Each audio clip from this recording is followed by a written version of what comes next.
Hello everyone. Delhi current affairs में आपका सभी का स्वागत है। आज 12 नवंबर है दोस्तों, और आज की महत्वपूर्ण जो परीक्षा के दृष्टिकोण से सुर्खियाँ हैं वो इस प्रकार अपन देख लेते हैं इसी वीडियो के अंदर। चलिए स्टार्ट करते हैं। सबसे पहले दोस्तों आज अपन प्रिविलेज मोशन, पहली स्लाइड के अंदर प्रिविलेज मोशन के बारे में जानेंगे कि ये क्यों सुर्खियों के अंदर है, इसकी क्या प्रक्रिया है, संसद के अंदर किस प्रकार प्रावधान वगैरह किया गया है उसके बारे में देखेंगे। दूसरा अपन चार धाम प्रोजेक्ट है उसके बारे में पढ़ेंगे कि ये हाल ही के अंदर न्यूज में चल रहा है, तो इस प्रोजेक्ट के बारे में देखेंगे। फिर तीसरी स्लाइड के अंदर दोस्तों अपन आरबीआई के द्वारा दो नई स्कीम स्टार्ट की जा रही है। आज प्रधानमंत्री के माध्यम से वर्चुअल तौर पे क्या है कि इन दो स्कीम को लॉन्च किया जाएगा, तो इनके बारे में देखेंगे। एक स्कीम है रिटेल डायरेक्ट स्कीम, दूसरी है इंटीग्रेटेड ओम्बड्समैन स्कीम। ठीक है। फिर आगे अपन इसके बाद स्माइल स्कीम के बारे में देखेंगे, जो सामाजिक न्याय मंत्रालय की एक सेंट्रल सेक्टर स्कीम है, उसके बारे में अपन देखेंगे। और लास्ट की स्लाइड के अंदर दोस्तों जो राज्य और केंद्र शासित प्रदेश होते हैं उनके गवर्नर और लेफ्टिनेंट गवर्नर है, उसकी दिल्ली के अंदर 51वीं कॉन्फ्रेंस आयोजित की गई थी, उसके बारे में अपन थोड़ा बहुत देखेंगे। ये इतनी ज़्यादा इम्पोर्टेंट नहीं है। चलिए दोस्तों अपन स्टार्ट करते हैं सबसे पहले प्रिविलेज मोशन के बारे में। दोस्तों सबसे पहले तो आपको मैं ये बता देता हूँ कि ये सुर्खियों के अंदर क्यों है। दोस्तों जो राज्यसभा के अंदर कांग्रेस के एमपी हैं जयराम रमेश, उन्होंने संस्कृति मंत्री है रेड्डी साहब, उनके खिलाफ विशेषाधिकार प्रस्ताव, जो प्रिविलेज मोशन है उसको विशेषाधिकार प्रस्ताव कहते हैं, ये लाने की बात की गई है। दोस्तों संस्कृति मंत्रालय के मंत्री के द्वारा नेशनल मॉन्यूमेंट अथॉरिटी की चेयरपर्सन पर फॉर्मर एमपी तरुण विजय को नियुक्त किया गया है।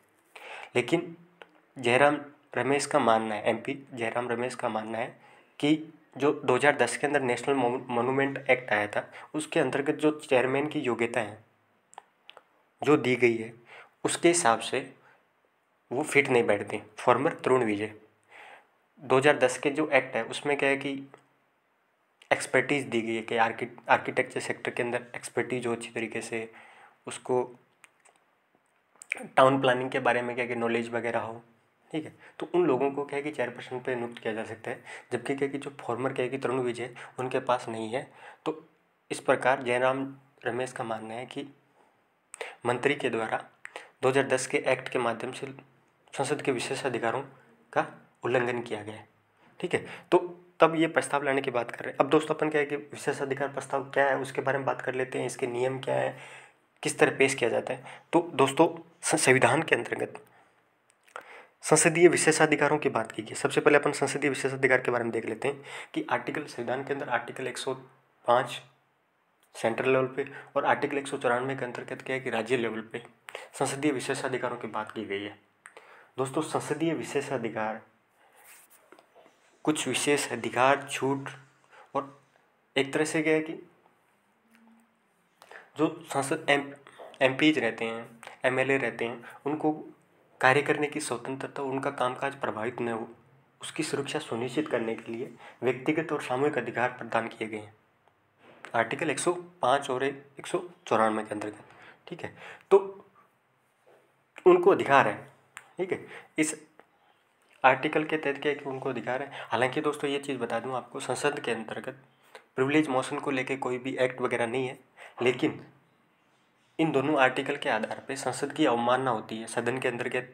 क्योंकि दोस्तों एमपीज को, यहाँ तक कि एमपीज के साथ साथ क्या है कि जो भारत के महान्यायवादी होता है और केंद्रीय मंत्री होता है, उनको भी संसदीय विशेष अधिकार पर अधिकार प्राप्त है। उनको भी क्या है कि संसद के अंदर व्यक्तिगत तौर पे, कमेटी के अंदर सामूहिक तौर पर क्या है कि उनको ये अधिकार प्राप्त है।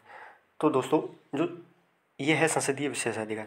जब संसदीय विशेषाधिकार का उल्लंघन वगैरह होता है तो विशेषाधिकार प्रस्ताव पेश किया जाता है। और विशेषाधिकार प्रस्ताव दोस्तों प्रत्येक सदन में अपने अध्यक्ष या सभापति है उसके पास, राज्यसभा के अंदर दोस्तों रूल 222, राज्यसभा के अंदर क्या एक रूल के 222 के अंतर्गत सभापति के पास ये विशेष अधिकार प्रस्ताव के पेश किया जा सकता है। वहीं लोकसभा के अंदर दोस्तों आप याद रखना नियम 187 के तहत, मैं आपको यहाँ लिख देता हूँ।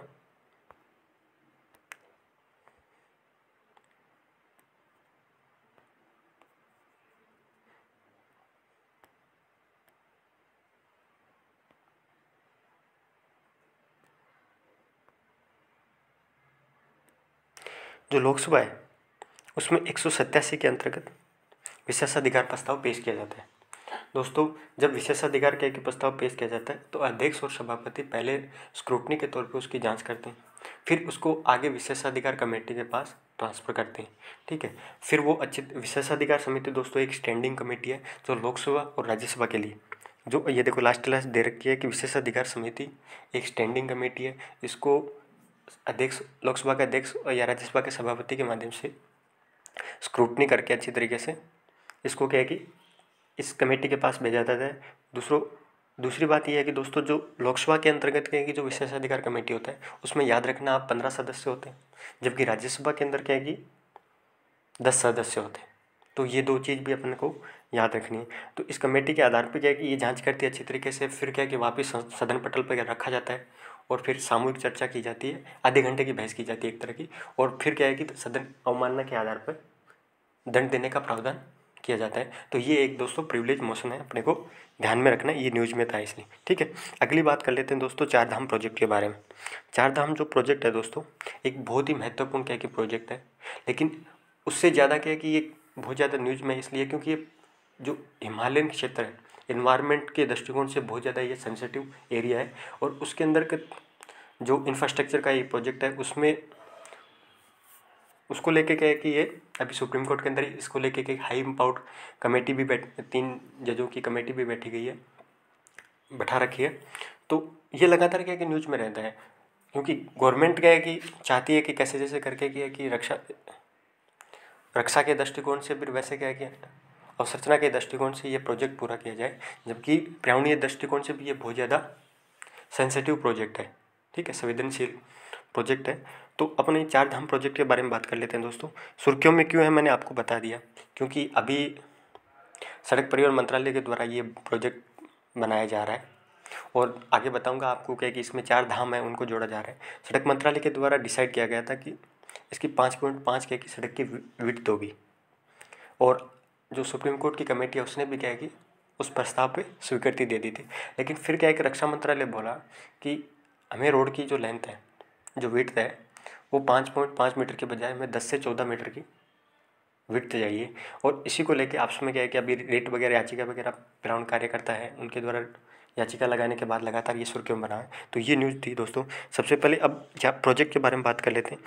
ये प्रोजेक्ट जो चारधाम प्रोजेक्ट है 2016 के अंदर प्रधानमंत्री के माध्यम से उद्घाटन किया गया दोस्तों। दूसरी चीज़ ये है कि इस प्रोजेक्ट में चार धाम, केदारनाथ, दूसरा है बद्रीनाथ, तीसरा है यमुनोत्री और चौथा है गंगोत्री। जो उत्तराखंड की चार धाम है उनको राष्ट्रीय राजमार्गों के माध्यम से जोड़ा जाना, और इसकी लंबाई दोस्तों 889 किलोमीटर होगी। 889 किलोमीटर क्या है कि राष्ट्रीय नेशनल हाईवे के माध्यम से इन चारों धामों को उत्तराखंड के अंदर जोड़ा जा रहा है। और इस प्रोजेक्ट का एस्टिमेट दोस्तों खर्च क्या है 12,000 करोड़ रुपए है। और ये और बता दें दोस्तों, ये प्रोजेक्ट सड़क परिवहन मंत्रालय के द्वारा बनाया जा रहा है। ये ईपीसी मॉडल दोस्तों, EPC engineering procurement construction project mode है एक तरह का। इस ईपीसी के मोड के माध्यम से क्या है कि प्रोजेक्ट गवर्नमेंट ने क्या है कि प्रस्ताव किया है। ईपीसी प्रोजेक्ट में दोस्तों प्रोजेक्ट की जो सारी फंडिंग है 100% फंडिंग गवर्नमेंट के माध्यम से की जाती है। केवल निजी क्षेत्र से जो इंजीनियरिंग स्पेशलिटी और प्रोक्योरमेंट से संबंधित, कंस्ट्रक्टिव से संबंधित कोई मॉडलिंग प्रोजेक्ट वगैरह हो गया, ठीक, वो मदद ली जाती है। बाकी सारा का सारा काम गवर्नमेंट फंड करती है। गवर्नमेंट इसमें महत्वपूर्ण भागीदारी रहती है। ठीक है, अब अगली बात कर लेते हैं दोस्तों। आरबीआई की 2 नई स्कीम स्टार्ट की है, उसके बारे में। सबसे पहली स्कीम है दोस्तों रिटेल के की डायरेक्ट स्कीम। इस स्कीम का दोस्तों उद्देश्य है, पहले तो ये बता देता हूँ दोस्तों रिटेल डायरेक्ट स्कीम है क्या। दोस्तों आरबीआई के द्वारा जो खुदरा के निवेशक हैं, परिवार हैं, उनके पास जो भी बचत है उनको निवेश करने का एक ऑप्शन प्रदान करने के लिए आरबीआई के द्वारा जो गवर्नमेंट सिक्योरिटीज़ रहती है, तो उनमें क्या है कि डायरेक्ट ऑनलाइन एक्सेस के माध्यम से क्या उनको इन्वेस्टमेंट का अपॉर्चुनिटी देने के लिए ये नई स्कीम स्टार्ट की गई है, ताकि खुदरा के निवेशक हैं उनकी भागीदारी बढ़ोतरी हो सके। और दोस्तों इसके लिए ये गिल्ट अकाउंट, आपको एक एक्स्ट्रा न्यूज़ है ये बता देता हूँ। आरबीआई जो खुदरा के निवेशक हैं उनके लिए क्या है कि एक अकाउंट खोलेगी, उसको फ्री ऑफ कॉस्ट मेंटेन करेगी। उस अकाउंट का नाम गिल्ट अकाउंट होगा। गवर्नमेंट सिक्योरिटीज अकाउंट है एक तरह का। इस गिल्ट अकाउंट के माध्यम से क्या है कि जो रिटेलर निवेशक हैं वो गवर्नमेंट सिक्योरिटीज का क्या है कि खरीद फरोख्त कर सकेंगे। तो गिल्ट अकाउंट के बारे में आप ध्यान रखना। अगली स्कीम के बारे में दोस्तों बात कर लेते हैं। एक इंटीग्रेटेड ओम्बड्समैन स्कीम आई है। ये आरबीआई की स्कीम है, आज प्रधानमंत्री के माध्यम से लॉन्च किया जा रहा है। ठीक है, तो ये सुर्खियों में दोस्तों ये है कि आज इसको एक इस रिटेल डायरेक्ट स्कीम के साथ लॉन्च किया जा रहा है। वर्तमान में दोस्तों क्या एक स्ट्रक्चर है ना, bank, non banking finance company और जो prepaid non bank prepaid payment का एक इंश्योर है, जैसे वॉलेट वगैरह है पेटीएम टाइप के, तो उनके लिए तीनों के लिए अलग अलग ओम्बड्समैन संस्था है। ठीक है, तो अब आरबीआई इसको इंटीग्रेट कर रही है, एक केंद्रीकृत ढांचा ला रही है तीनों सेक्शन के लिए, बैंक के लिए, एनबीएफसी के लिए और जो वॉलेट वगैरह है प्रीपेड वॉलेट है, तीनों के लिए एक केंद्रीकृत क्या है कि ढांचा लेके आई है। दोस्तों इसका अब आपको ये बता दें, जो ओम्बड्समैन ये रहता है कि अपनी कोई भी क्या है कि शिकायत वगैरह रहती है, वॉलेट से संबंधित, कोई पैसे से संबंधित कोई भी शिकायत वगैरह रहती है, तो उस शिकायतों को निवारण करने के लिए एक अधिकारी रहता है। ठीक है, तो इसका मुख्य उद्देश्य है यही है कि इंटीग्रेट करके कैसे जैसे करके जो ग्रीवेंस रिड्रेसल का एक सिस्टम है उसको इम्प्रूव किया जाए, उसको और ज़्यादा सिंप्लीफाई किया जाए, उसको ईजी किया जाए, उसको एफिशिएंट बनाया जाए, उसको जवाबदेही, उसको प्रभावी तरीके से क्या है कि क्रियान्वित किया जाए और मोर क्या कि रेस्पॉन्सिव हो। इसलिए इंटीग्रेटेड ओम्बड्समैन स्कीम लेके आए, सिंपलियर, एफिशिएंट और मोर रेस्पॉन्सिव के लिए क्या कि ये स्कीम लाई गई। ठीक है दोस्तों, अब नेक्स्ट स्कीम के बारे में बात कर लेते हैं दोस्तों, स्माइल स्कीम के बारे में। स्माइल स्कीम का सबसे पहले तो दोस्तों फुल फॉर्म अपने को देखना जरूरी है। स्माइल स्कीम है, उसकी फुल फॉर्म है दोस्तों support for marginalise individual for livelihood and enterprise. ये स्माइल स्कीम की फुल फॉर्म आप नोट कर लेना। दूसरी चीज़ दोस्तों, स्माइल स्कीम को सामाजिक न्याय मंत्रालय, social justice and empowerment ministry है, उसके द्वारा लॉन्च किया गया। तीसरी चीज़ ये सेंट्रल सेक्टर स्कीम है। चौथी चीज़ ये है कि दोस्तों इसके अंदर मुख्य काम ये होगा कि जो मार्जिनलाइज सेक्शन है, जो बैगर हो गए और जो ट्रांसजेंडर क्या के पर्सन है अर्बन सिटीज़ के अंदर, उनको शेल्टर होम प्रोवाइड किया जाए। पहले से हैं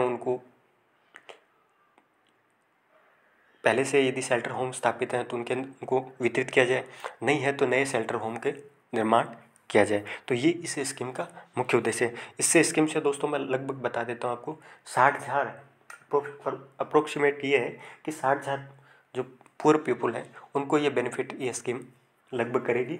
दूसरी लास्ट चीज़ एक ये चीज़ याद कर लेना, इतना ज़्यादा इंपॉर्टेंट तो नहीं है, इस स्माइल स्कीम के अंतर्गत एक सब स्कीम भी कहेगी समाहित है दोस्तों, central sector scheme comprehensive rehabilitation of present engaging bagging. जो बैगिंग के अंदर क्या है कि जो जुड़े बैगिंग में काम में लगे हुए लोग हैं उनका रिहेबिलिटेशन सुनिश्चित करने के लिए स्माइल स्कीम के अंतर्गत ही एक स्कीम और डाली गई। ठीक है, तो ये स्माइल स्कीम थी दोस्तों, सामाजिक न्याय मंत्रालय के द्वारा ये लॉन्च किया गया है। तो इस स्कीम के बारे में देख लिया। अब लास्ट स्लाइड दोस्तों देख ले, एक स्लाइड रहेगी दोस्तों, आपको मैं उसमें ज़्यादा इंपॉर्टेंट नहीं है स्लाइड का, जो अपन फर्स्ट पेज पे जिक्र किया था कि 51वीं कॉन्फ्रेंस हुई है गवर्नेंस एंड क्या की जो यूटीज के लेफ्टिनेंट गवर्नेंस है उनकी कॉन्फ्रेंस आयोजित की गई थी। 51 अपने को याद रखना है, 51वीं कॉन्फ्रेंस थी। दूसरी बात ये दिल्ली के अंदर आयोजित की गई। इसका महत्वपूर्ण चीज़ है इसकी अध्यक्षता राष्ट्रपति के द्वारा की जाए, सॉरी, ठीक है, राष्ट्रपति के द्वारा जो राज्यों के राज्यपाल और जो केंद्र शासित प्रदेश होते हैं उनके लेफ्टिनेंट गवर्नर्स होते हैं उनका एक सम्मेलन होता है, उसका अध्यक्षता राष्ट्रपति के द्वारा की जाती है। 51वां सम्मेलन हुआ है, हर साल होता है। ठीक है, और सबसे पहले दोस्तों 1949 के अंदर हुआ था और उस टाइम 1949 से ये लगातार परंपरा बनी हुई। इसके अंदर मुख्य उद्देश्य ये रहता है दोस्तों कि कैसे जैसे करके सहयोग और समन्वय जो संविधान से जुड़े हुए क्या है कि एक तरह से क्या है कि सहयोग और समन्वय, इनके अंदर नए नए क्या एजेंडा रहते हैं, जैसे कोई न्यू इंडिया का कोई कैसे जैसे करके क्या राज्यों और केंद्र के बीच में कोऑपरेशन किया जाए, कोऑर्डिनेशन किया जाए। तो ये कॉन्फ्रेंस का मुख्य उद्देश्य ज़्यादा इंपॉर्टेंट नहीं है इसलिए मैंने स्लाइड वगैरह नहीं बनाई, आप तो इतना याद रख लेना इसकी अध्यक्षता कौन करता है। ठीक है, तो ये दोस्तों आज का करंट था और उम्मीद करता हूँ कि आपको पसंद आएगी। मैं दोस्तों ये चीज़ भी बता देता हूँ कि मैंने ये पहले स्टार्ट की है, लगभग आज ये तीसरा वीडियो है, और मैं आपको बताता हूँ मैं कंटिन्यू करने वाला हूँ। लगातार मैं आपके लिए एग्ज़ाम के दृष्टिकोण से जो भी महत्वपूर्ण चीज़ें होंगी वो लेके आऊँगा आपके लिए, ठीक है। और बेहतर तरीके से लेके आऊँगा। आप कोई भी बात हो उसको कमेंट करके बता सकते हो, लाइक सब्सक्राइब करके मेरे को सपोर्ट कर सकते हो, ठीक है दोस्तों। Thank you so much.